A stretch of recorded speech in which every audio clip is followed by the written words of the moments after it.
Primeiramente, bom dia. Meu nome é Leonardo, já fui apresentado. Eu sou médico do esporte, fiz residência em medicina esportiva e vou passar um pouquinho da visão do médico do esporte mesmo quanto a esses assuntos. Geralmente vocês escalaram para falar de assuntos que são meio especialistas, mas acho que é bom passar a visão do médico do esporte.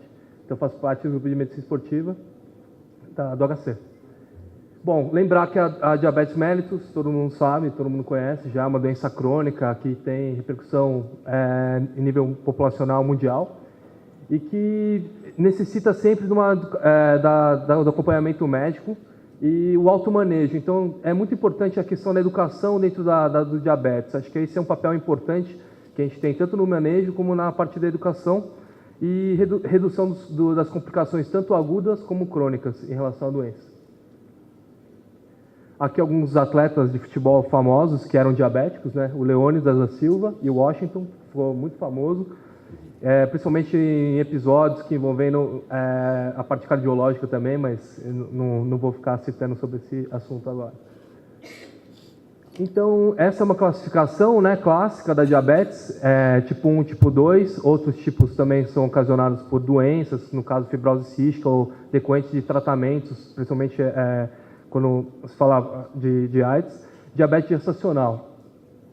Para a gente, acho que fica bem claro que a gente costuma, na verdade, atender esses dois tipos de pacientes, tanto diabetes tipo 1 como tipo 2. No caso específico do futebol, a gente acaba ficando muito no diabetes tipo 1. Por quê? Pelo início da doença, então se inicia antes dos 30 anos, geralmente na adolescência. Então, não é incomum encontrar atletas diabéticos que estão nas categorias de base. Já no diabetes tipo 2, é muito difícil de você encontrar um atleta no auge da performance que vai apresentar algum tipo, e principalmente que ele esteja, esses atletas condicionados, que vão apresentar algum tipo vai apresentar a diabetes tipo 2, que tem como um dos mecanismos de desenvolvimento da doença a resistência à insulina. Então, aqui eu vou me ater principalmente à diabetes do tipo 1, né, que é caracterizada pela destruição das células beta. Geralmente é um processo autoimune que vai levar a esse quadro e a insuficiência da insulina, por vezes realizando a insulina exógena.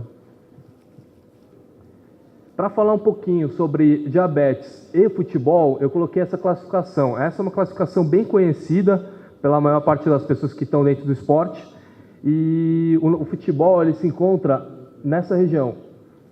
O que significa isso para a gente? Tem um componente dinâmico importante, então o consumo de oxigênio é importante dentro dessa modalidade, em detrimento da questão estática. Então, lembrar que o futebol ele é um esporte predominantemente aeróbico e que vai ter um consumo grande de glicose durante a sua prática. Aqui são alguns conceitos de fisiologia que são importantes para entender o porquê que a gente precisa ficar de olho no atleta que é diabético. Então, a fonte de energia principal pela questão do predomínio aeróbico é a glicose, que é obtida principalmente através dessas vias, glicogênio muscular, glicogenólise hepática e lipólise. E a regulação, isso é uma parte muito importante dentro da parte para compreender o diabético, essa questão da regulação hormonal. Então, esse é o mecanismo de proteção que as pessoas saudáveis têm para que não ocorra hipoglicemia durante o exercício. Então, assim, a ativação dos receptores alfa-adrenérgicos, a inibição da secreção da insulina e essa relação do glucagon e insulina aumentada. Além disso, você tem uma sensibilidade maior da insulina na região muscular. Então, a insulina ela acaba sendo otimizada na região periférica, na musculatura, otimizando o carboidrato entrar dentro da musculatura. Então, já o diabético ele não possui essa regulação, que é muito importante. Por quê? Porque ele recebe a insulina exógena. E isso daí vai fazer com que esses mecanismos de regulação protetores se tornem o atleta diabético predisposto a algumas patologias agudas, a complicações agudas. Então, em geral, o pré-exercício, o que a gente recomenda, né? O que os guidelines recomendam? Que quando você tem uma glicemia entre 100 e 250 miligramas por decilitro, você tem uma prática segura do esporte, né? Idealmente, deve se manter entre 120 e 180. Esse é um intervalo mais seguro e que a gente precisa buscar, principalmente antes de iniciar a atividade física. Além da questão de prevenir, quando a gente fala muito de medicina do esporte, a gente vê também tanto a parte da doença como a parte da performance. Então, o controle adequado desses atletas que são diabéticos também parece melhorar a capacidade aeróbica, o que no futebol se torna fundamental, né? Além disso, a longo prazo, o atleta diabético que tem um controle melhor tem uma chance menor de ter aquele déficit, aquele detrimento em relação à doença, que vai ocasionar uma queda de performance da capacidade aeróbica. Então, eu coloquei duas complicações agudas que são mais comuns de serem encontradas nesses atletas diabéticos do tipo 1. Uma que vai causada pela hiperglicemia, então pelo controle inadequado da doença, e outra que é a hipoglicemia, que pode gerar uma série de complicações.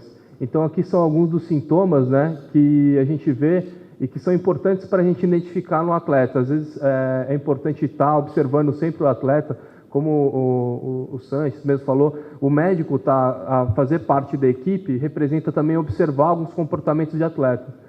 Então, muitas vezes, o atleta não tem um diagnóstico e a gente precisa estar atento a alguns sintomas que podem ser sugestivos de desenvolvimento de uma doença.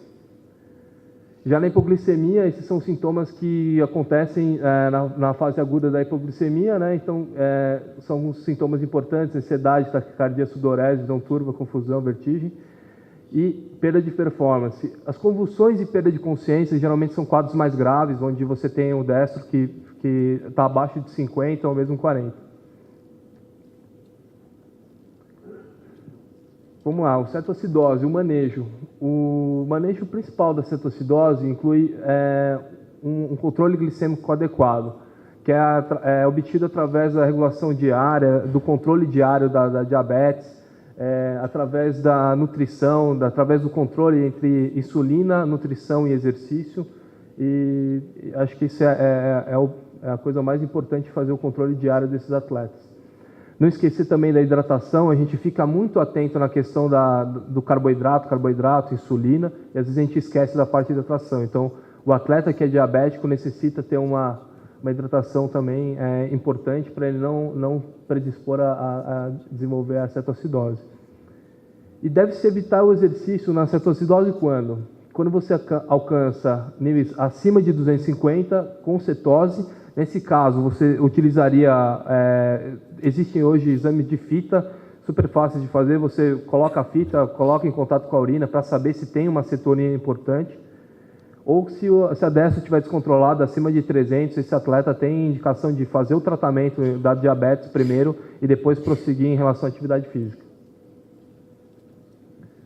O nosso grande desafio, quando a gente fala de atletas, principalmente atletas de alta performance, é a hipoglicemia. Então, esses atletas que estão se exercitando por cerca de 90 minutos, às vezes quando tem uma prorrogação, aumenta para 115 minutos, dependendo se vai ter uma substituição ou não, mas é um tempo grande, eles estão muito predispostos à hipoglicemia. O que a gente pode fazer para tentar evitar que isso ocorra durante a atividade física? Então, uma APP direcionada, fazer um controle da glicemia adequado, o manejo da insulina e a ingestão de carboidrato. Então, a APP direcionada deve ser focada principalmente na questão do controle. Então, por ser uma doença crônica, a gente às vezes esquece que o atleta ele tem as mesmas dificuldades uma pessoa normal, às vezes tempo de tomar insulina, o controle realmente de fazer os exames, o destro, para ver se a glicemia está descontrolada ou não. Então, isso é algo importante. Orientação em relação à identificação de hipoglicemia. Então, o atleta nem sempre sabe todos os sinais. Às vezes ele acha que a perda de performance é ocasionada porque ele está cansado, né? Tem uma gama de sintomas que nem sempre são tão fáceis de serem identificados. E a questão dos exames laboratoriais, né, para detecção de outras comorbidades, nefropatias e até controles em relação a perfil lipídico e outras doenças que possam estar relacionadas. pesquisa de hipertensão e doenças de lesões neurológicas, né? Então é importante fazer esse exame. Geralmente, esses atletas são acompanhados por uma terceira pessoa, que no caso é um endócrino, que é especialista na área. Então a gente tem que sempre manter o contato próximo com esses profissionais para que não haja um problema de caráter ético entre o médico do esporte, que está dentro da equipe, e o profissional que está exercendo a sua parte de especialista. Exames oftalmológicos de rotina, isso também geralmente é pedido pelo próprio endocrinologista, mas se não estiver sendo feito um acompanhamento adequado, vale a pena lembrar que algo importante a ser realizado. Então, controle glicêmico, geralmente 1 hora antes é importante fazer esse controle. Por que 1 hora antes? Para que tenha tempo de você tratar uma possível hipoglicemia, ou para evitar que você tenha. Porque se você fizer logo antes da atividade física, muitas vezes não tem tempo hábil para você fazer esse controle. Você não sabe muitas vezes quanto de glicemia que esse atleta está entrando em campo. Então, se tiver menor que 100, as recomendações falam para ingerir carboidrato, né? Geralmente carboidratos de fácil absorção. Hoje, nos clubes, você tem uma gama enorme de suplementos que você pode utilizar, maltodestrina, existe gel de carboidrato, existe uma gama enorme que pode ser utilizada. E os controles que devem ser realizados sempre antes, durante e após os treinos. Isso é importante fazer, principalmente nos treinos, porque no jogo existe um estresse muito grande e é praticamente impossível ficar fazendo esse controle durante, mesmo após. Às vezes tem uma vitória importante e a gente não consegue fazer esse controle da maneira adequada. Então, insulina, esse é algo importante também. A gente vai verificar principalmente nos treinos, né, se o atleta tem necessidade de baixar a insulina, geralmente a insulina rápida. Então, as recomendações falam, no caso do futebol, geralmente de 20% a 30% na redução de insulina, se necessário. Isso daí é uma conversa que vai ter que ter com o especialista, mais uma vez, para a gente não entrar numa parte de ordem ética. Ajustar o tempo, isso é algo importante também. No Brasil, a gente tem um sistema público, então você tem uma gama enorme de insulina, desde a insulina NPH regular, insulina de ação lenta, de ação ultra-rápida. Então é importante conhecer o pico de ação da insulina para que não coincida com o tempo de exercício. E quando for realizar, orientar sempre o atleta para não escolher uma musculatura que vai ser muito exigida durante o exercício, no caso, um quadríceps. Aqui são os picos de ação. Acho que é importante conhecer esses picos para que não tenha coincidência e para que não aumente a probabilidade de hipoglicemia. A ingesta de carboidrato, muitas vezes esse é um dos problemas que a gente tem maior em relação ao nutricionista do clube e nutricionista clínica, porque a nutricionista clínica meio que bota um medo nos pacientes diabéticos, sempre, você não pode comer carboidrato de jeito nenhum. Então esse é um dos maiores desafios que a gente tem, de ajustar a quantidade de carboidrato e para evitar principalmente hipoglicemia. Então, a gente faz refeições geralmente de 1 a 3 horas, esse é o ideal. Durante, uma reposição de 1 grama por quilo por hora, isso é muito difícil de ser feito na prática. E pós realizar a ingesta de pelo menos 30 a 40 gramas por hora de atividade praticada. Isso é um dado importante, que muita gente esquece, o atleta também esquece do pós, e ele vem a ter muitos quadros de hipoglicemia tardia, que eu vou falar mais para frente. Não esquecer também da hidratação, que é muito importante. Então, a hipoglicemia tardia, ela vai ocorrer de 6 a 12 horas, né, podendo acontecer até 24 horas após o exercício.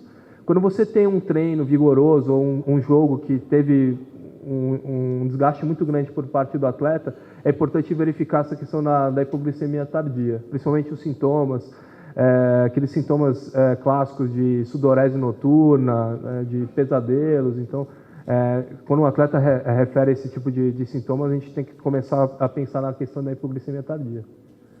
Pode requerer também um ajuste da insulina e aumento de ingesta de carboidratos, principalmente logo antes de dormir. Então, esse aqui é um quadro rápido, né? Se o atleta ele tiver um quadro de hipoglicemia, que é caracterizada por uma décimo menor que 70, você pode oferecer, se ele estiver totalmente consciente, oferecer 15 gramas de carboidrato e repetir caso ele ainda mantenha os sintomas, né? Idealmente chegando a níveis acima de 80. Ou se ele já estiver inconsciente ou próximo de num quadro de pré-síncope, a gente pode tentar fazer uma intervenção um pouquinho maior. Então, com a glicose, 50%. Esses 30, 50 ml correspondem a mais ou menos 15 a 25 gramas de carboidrato. Então, é mais ou menos isso.